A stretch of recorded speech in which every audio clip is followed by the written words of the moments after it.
Hello mga beshi! For today's video, samahan niyo ako magluto ng pork menudo.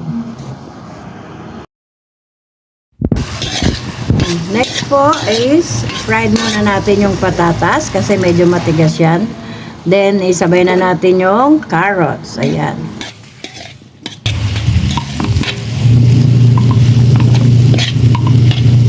Luto na po yan. Yan, patatas and carrots. I-set aside na po muna natin yan.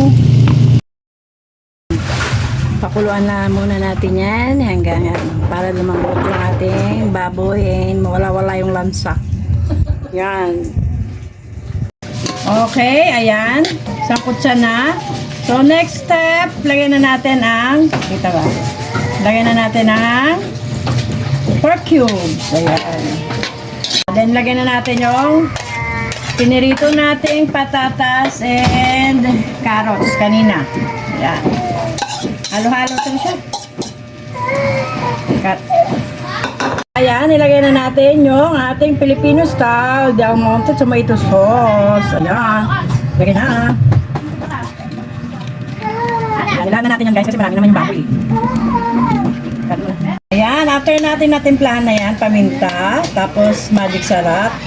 Lagay na natin yung garnishing na bell pepper. Ayan. Lagyan natin yung bell pepper. Then, pakulan na lang yan.